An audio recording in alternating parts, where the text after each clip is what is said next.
বীরভূমের পর মালদায় ব্যবসায়ীর বাড়ি থেকে কোটি কোটি টাকা উদ্ধারের ঘটনায় উপযুক্ত তদন্তের দাবিতে সরব অধীর চৌধুরী।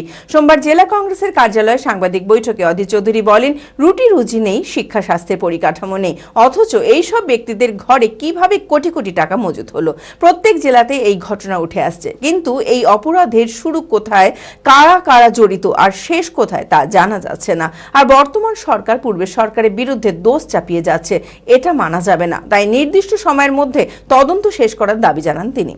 মানসিক স্বাস্থ্যের জন্য সবার আগে যে নামটি মনে ভেসে ওঠে, সুস্থ মনের ঠিকানা মনোবীক্ষণ। যোগাযোগ নাম্বার 7477799513। একের পর এক জেলায় একটা সময়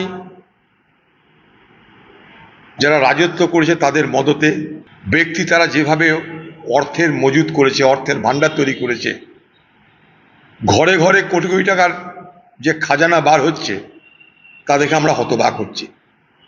বাংলায় রুটি নাই, রুজি নাই, চাকরি নাই, শিল্প নাই, কিন্তু এই সমস্ত ব্যক্তিত্বের, এই সমস্ত পরিবারের ঘরে কোটি কোটি টাকা কীভাবে মজুত হলো, এটা আমাদের মধ্যে একটা বিশাল প্রশ্ন, বিশাল কৌতূহল। এই নিয়ে বাংলায় দীর্ঘদিন চর্চা হচ্ছে, আমরা জানি। পাথর খাদান, বালি খাদান, কয়লা খাদান, গরু পাচার, বাংলার অর্থনীতির একটা বড় অংশ জুড়ে এগুলো রয়েছে। এবং সরকারি মদতে সম্পৃক্ত হয়ে, মদত পেয়ে, প্রশ্রয় পেয়ে যে এ বাংলায় কি দুর্দশা হয়েছে তা আমরা দেখতে পাচ্ছি। মন্ত্রীর ঘরে টাকা, ব্যবসাদের ঘরে টাকা, অথচ গরিব মানুষের কাছে টাকা নেই, তাদেরকে বাইরে গিয়ে মজদুরি করতে হচ্ছে। সেই রকম একটা ঘটনা দেখলাম বীরভূমে, আজ শুনছি মালদায়। প্রতিটা জেলাতেই ছড়িয়ে আছে এরকম ঘটনা।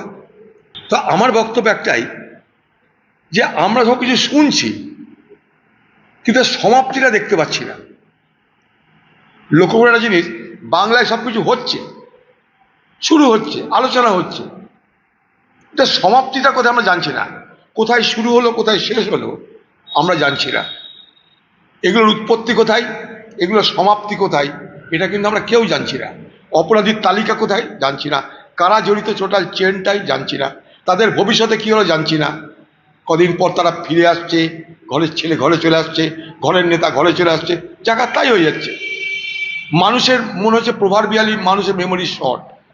আমরা শুনতে পাচ্ছি, দেখতে পাচ্ছি, টিভিতে ছবি দেখছি, কিন্তু এই অপরাধের সূচনা কোথায়, এই অপরাধের যে চেন, এই চেনের শেষ কোথায়, এবং টোটাল যে চক্করটা কিভাবে বাংলায় কাজ করছে এবং করেছে এবং আজও করছে, সবটা আমাদের জানা দরকার আছে। কিন্তু একটা সরকার অতীত, একটা সরকার বর্তমান। তাই শুধুমাত্র অতীতের সরকারের ঘাড়ে দোষ চাপিয়ে বর্তমানের সরকার যদি মনে করে আমাদের কিছু করার নাই, এটাও চলবে না। মানুষ সকলের কাছেই কৈফিয়ত চাইবে, যারাই সরকার থাকবে তাদের কাছে মানুষ কৈফিয়ত চাইবে।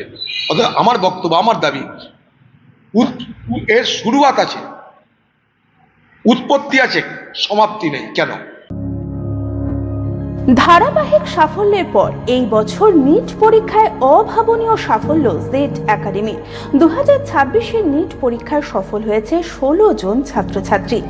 আমাদের সুবিধা, ডিজিটাল ক্লাসরুম, 24 আওয়ার্স সিসিটিভি, ছেলে ও মেয়েদের পৃথক ক্লাসরুম ও হোস্টেল, নিয়মিত DDP, problem solving and doubt clearing class, কলকাতার অভিজ্ঞ শিক্ষক মণ্ডলী, স্বাস্থ্যসম্মত রুচিশীল খাবার, নিট বেসিস পড়াশোনা, কালচারাল অ্যাক্টিভিটি, গেস্ট টিচার দ্বারা মোটিভেশন ক্লাস, সবুজে ঘেরা পরিবেশে 24 ঘন্টা বিশুদ্ধ জল ও বিদ্যুৎ পরিষেবা।